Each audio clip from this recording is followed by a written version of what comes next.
Oh, I know what I'm gonna do. Hey guys, welcome to another episode of Will It Waifu? In this series, we take random things and make it into a waifu. If you didn't watch my last video, over here, go check it out. And for those of you who don't know me, I'm Exodam, the artist behind Exodam Artworks, and let's get going. I don't know about you guys, but I absolutely love Pepsi. It's my go-to drink of choice, and it tastes great compared to Coke. At least for me. Now, for the people who say Coke and Pepsi taste the same, they just don't. Like, even Coke lovers. Not those ones. These ones. Yeah, they know the difference. Before we get into making Pepsi into a waifu, I want to bring up one last thing. Apparently in the mid-1990s, Pepsi's Japanese branch created their mascot called Pepsi Man. Yeah, this guy would appear before people who were super thirsty and just spray them with a Pepsi can.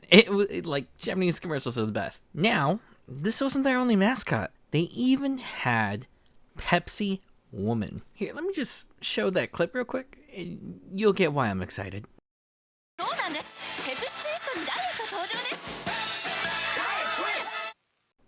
Yeah, I'm gonna let you guys take that in for a second. Yeah. Alright guys, well, let's just get started on drawing. So, to start things off, I designed 5 different clothing designs for Pepsi. A lot of them I just tried different things, trying to get a different silhouette.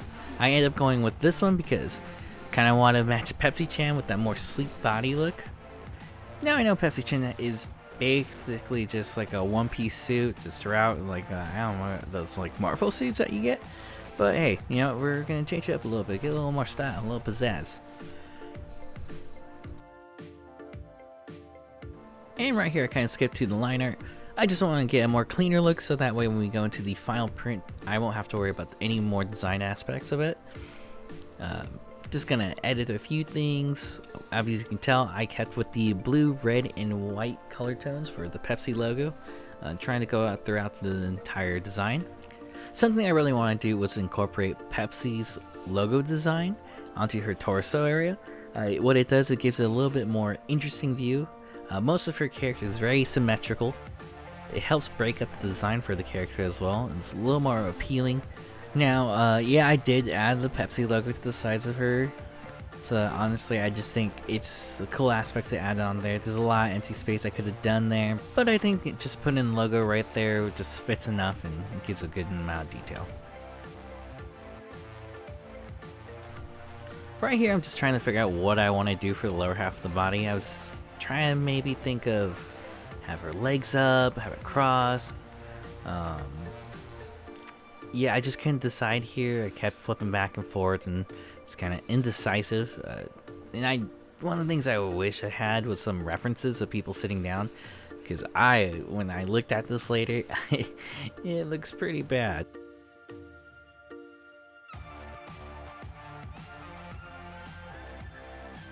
Now, despite me saying it looks bad, now, at the time I wasn't really paying attention, so I just went straight to the liner. As you can see, me time skip right there.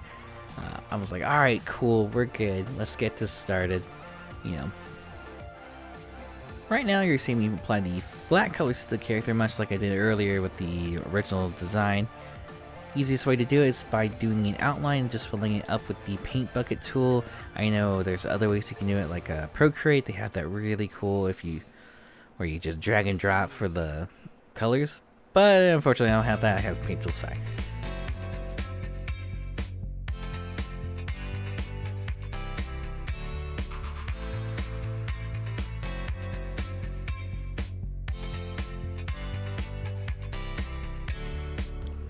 After applying the flat colors, I just go straight into adding the shadows for the characters.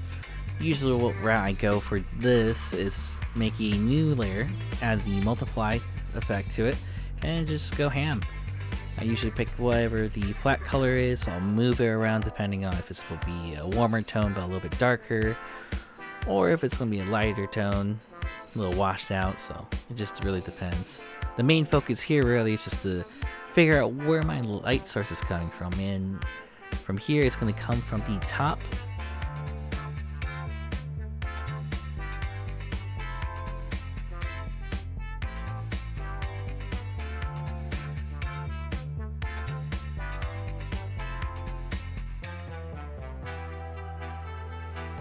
Now that I'm basically done establishing the light source for the character, I'm gonna do a really cool trick. As you can see right there, you saw that I used the gradient tool from black to white. Now this gradient is actually on a different layer. It's clipped to the original artwork and then set to multiply. So why am I doing this? Well, I want to emphasize more on the light source. By doing it this way, I can change the tone from the character from light to dark in a more smooth and consistent way, and it correlates to where my light source is going to go through. Now go ahead and try applying this trick to your own pieces. Let me know in the comments down below if it worked out for you. So remember when I said that it looks a little weird with the pose? Like, yeah, after I had a few people look at it, they told me I need to fix it. The pose is kind of really difficult to do. Now, whenever you guys are doing your drawings, try posing it out yourself. Very good tip I got from one of my art buddies. So I tried doing it myself and I realized, oh man, I can't make this pose. So we had to change a few things. Instead of having both of her legs up, I ended up making one just go straight down. Just gonna say, hey, you know what, she's just laying down on the floor. I had to actually extend her arm too because it seemed like it was a bit too short. Honestly, it probably could have used more of a bend, but it's alright, we have it done. Added the logo now that you can see on this side. I think that honestly this pose is a lot better. It looks a little more natural. I did this pose myself while sitting in my own chair. If I could do that, then obviously she could do that. But we're pretty much almost done with this piece, so I'll let you guys enjoy the rest of the time lapse.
Thank you guys for watching this video. If you like my artwork, you can follow me on Facebook, Instagram, and Twitter. Links in the description down below. And don't forget to hit the like and subscribe button if you want to see more.